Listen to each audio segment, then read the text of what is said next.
So, converting kilometers into miles is 0.621371 miles.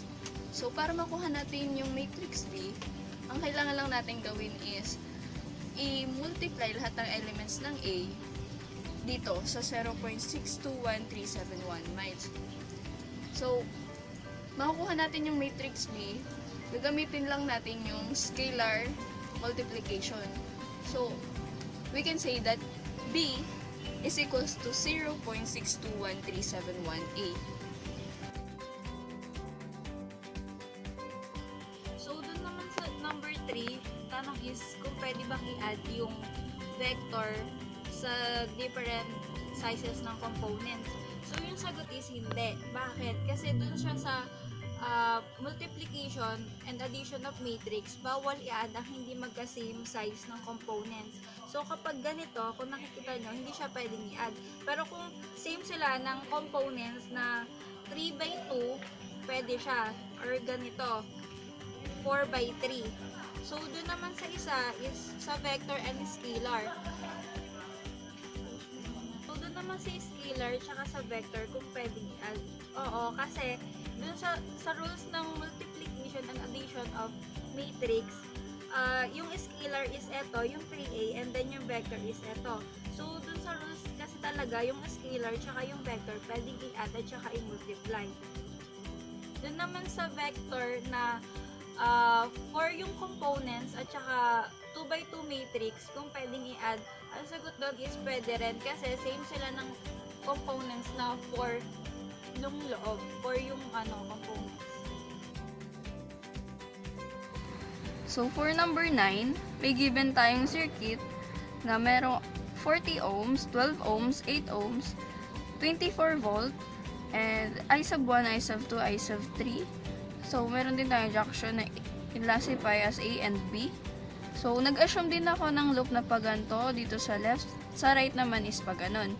So, using this circuit, yung given na to, makakabuo tayo ng equation na I sub 1 plus I sub 2 minus I sub 3 is equal to 0. Saka negative I sub 1 minus I sub 2 plus I sub 3 equals to 0. So, para makuha natin yung equation 3, gagamitin muna natin itong right side. Which is, ang makukuha natin is 12 I sub 2 minus 8 I sub 3 is equals to 24 volts. So, ito namang equation 4 is itong left side. Ay, yung left side, tama. So, 40 I sub 1 minus 12 I sub 2 so, equals to 12 volts. So, yung 12 volts. So, gagawa naman natin siya ng matrix. So, ang matrix niya is 1, negative 1, 0. So, kasi 0 kasi wala siyang I sub 1. So, 40, 1, negative 1, 12, negative 12, negative 1, 1, negative 8, 0, kasi wala siyang I sub 3. So, is equals nila is 0, 0, 24, and 12. So, para makuha natin yung ratio, yung E over natin, ito, 40 over 1. So, positive 40 siya, change sign. So, negative 40. So, negative 1 over 1.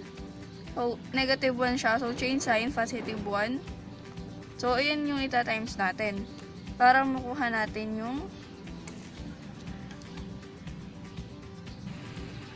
So, ita-times natin tong positive 1 dito sa equation 1 saka equation 2. So, negative I1 plus 1 times I1, so I1 minus I2, 1 times I2, so positive I2.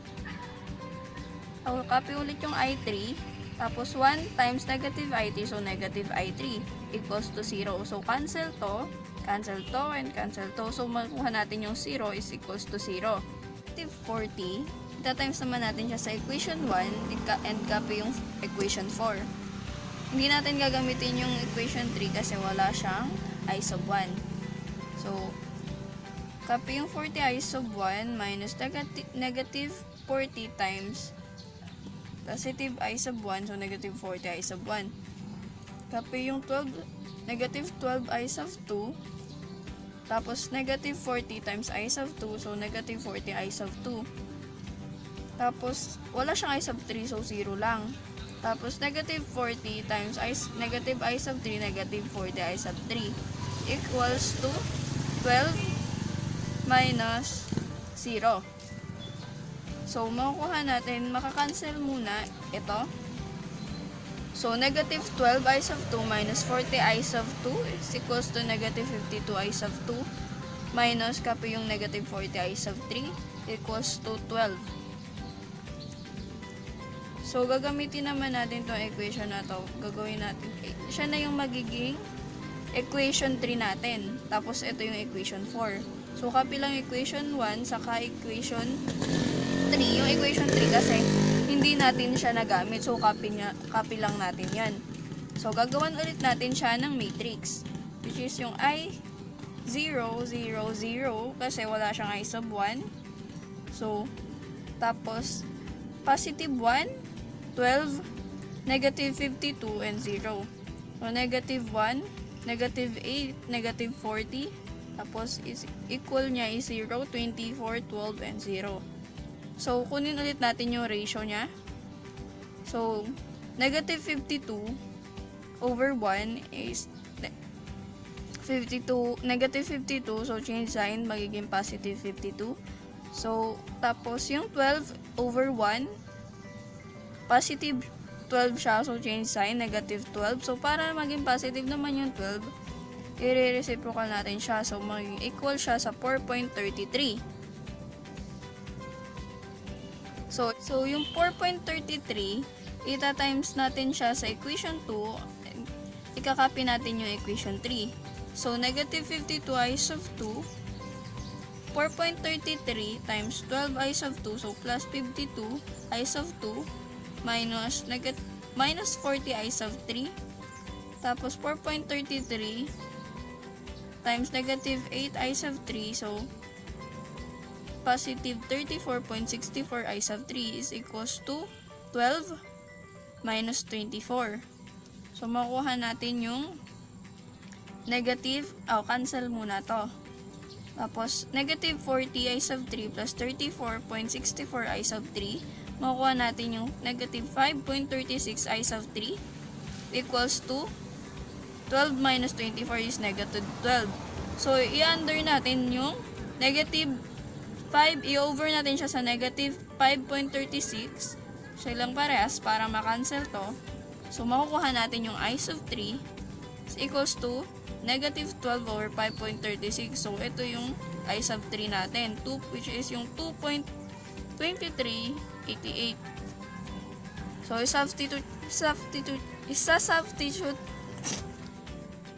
isa-substitute na natin yung equation sa equation 2 natin isa-substitute para makuha natin yung I sub 2. So, 12 I sub 2 minus 8, distribute natin yung I sub 3 kasi may value na tayo ng I sub 3. So, 2.2388 is equals to 24. So, makuha natin yung 12 I sub 2 minus yung 8 times 2.2388 is 17.9104 is equals to 24.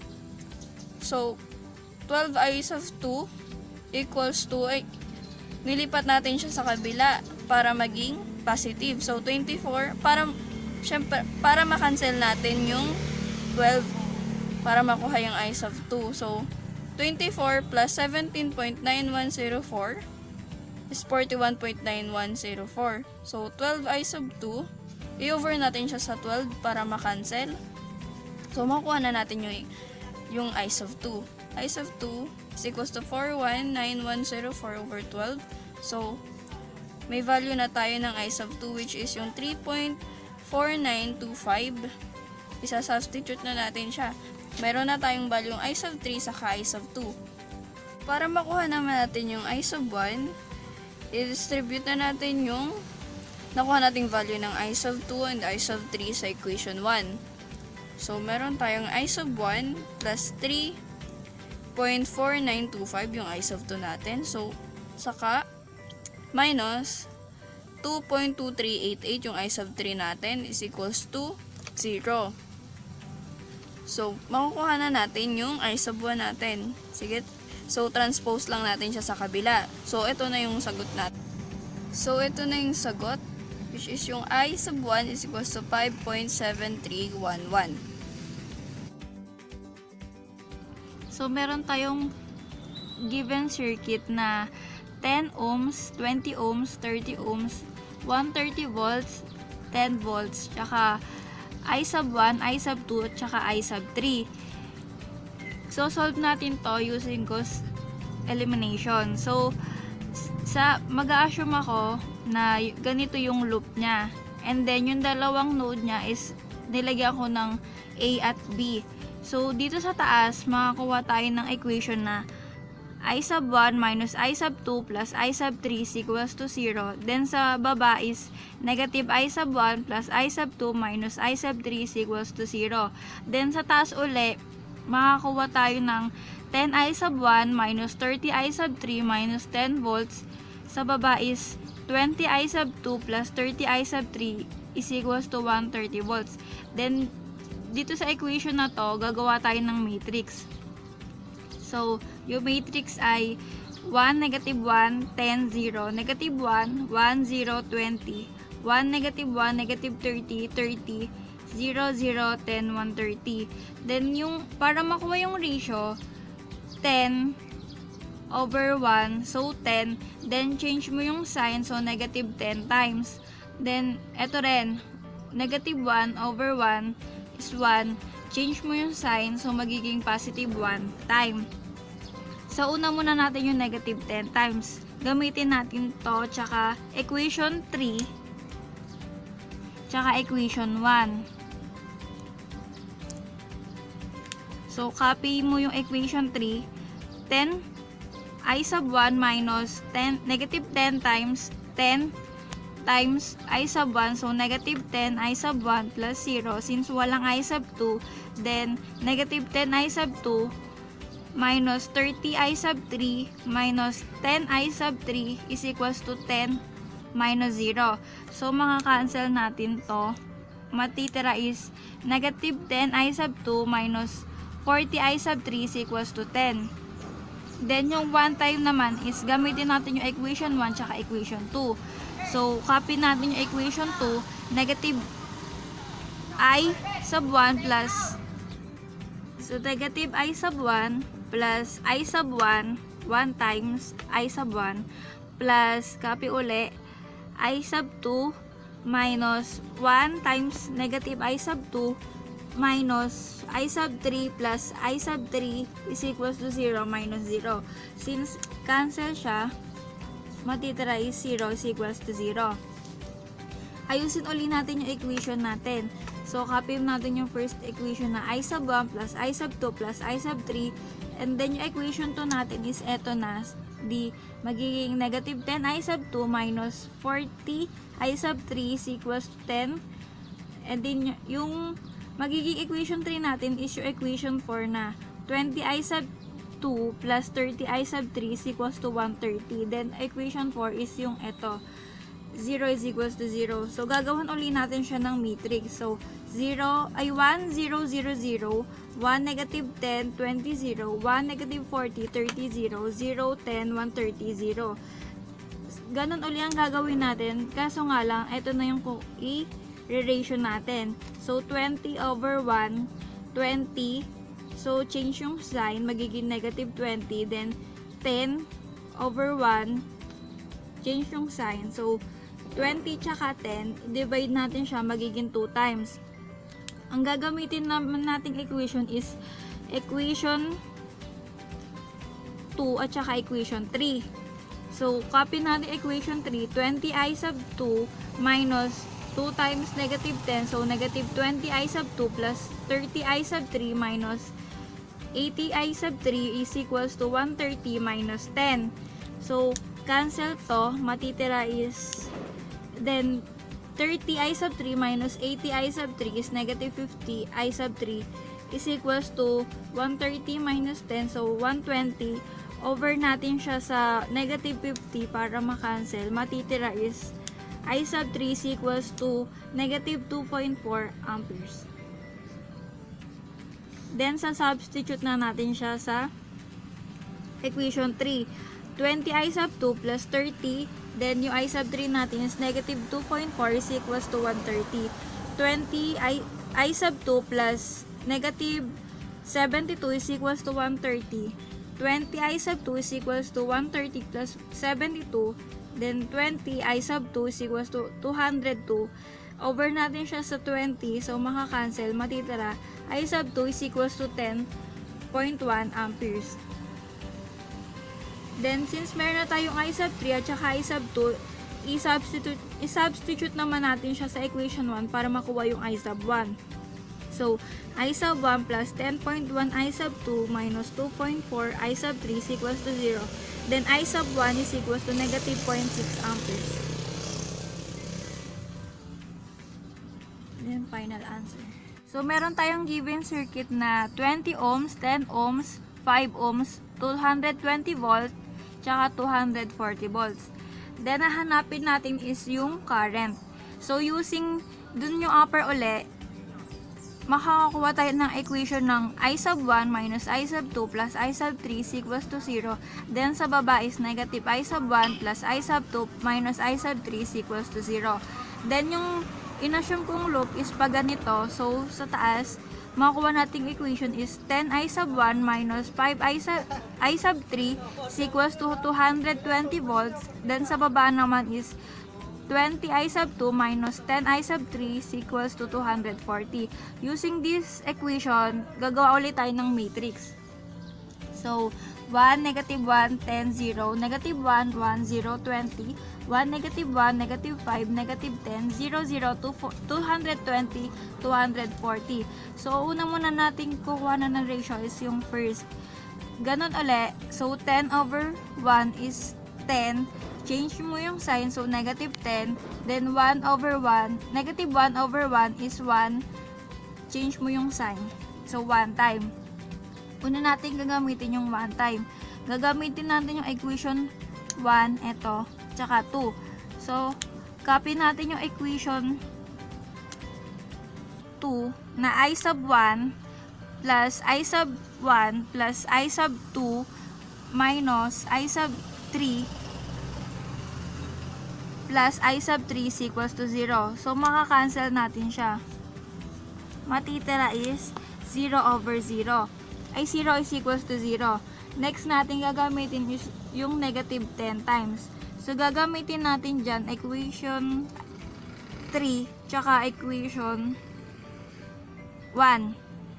So, copy natin yung sa equation 3 na 10 I sub 1 minus 10 times I sub 1 is negative 10 I sub 1 plus 0 since walang I sub 2. Then, plus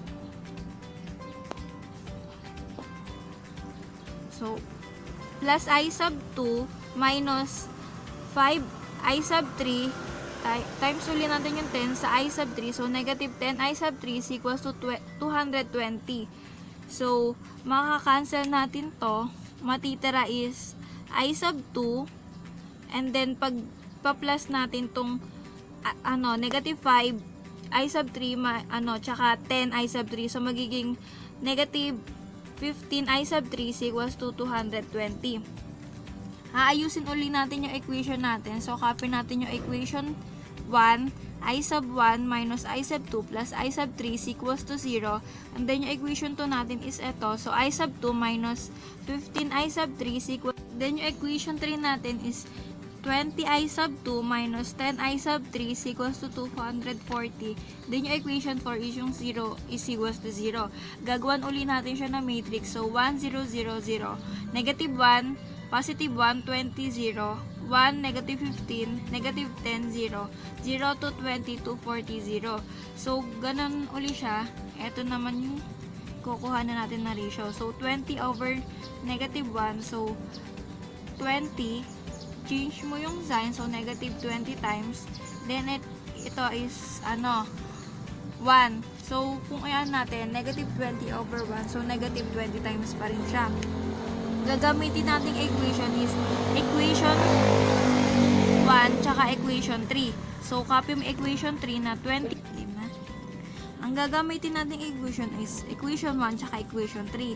So, copy equation 3, 20i sub 2 minus 20i sub 2 minus 10i sub 3 minus 300i sub 3 is equals to 240 minus 220. So, cancel to.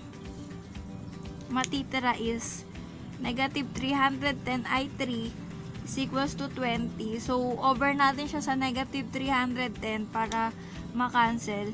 Ang magiging i sub 3 is equals to 0.06445 amperes. So, sa-substitute lang natin siya para makuha yung I sub 2. So, I sub 2 is equals to 15 times 0.0645 is equals to 220. So, I sub 2 is equals to 220 minus 0.09675. I sub 2 is equals to 219.0325 amperes. So, meron na tayong I sub 3 tsaka I sub 2. Substitute natin siya sa equation 1 para makuha I sub 1. So, I sub 1 minus 219.0325 amperes minus 0.0645 is equals to 0. So, I sub 1 is equals to 219.097 amperes. Ito yung final answer.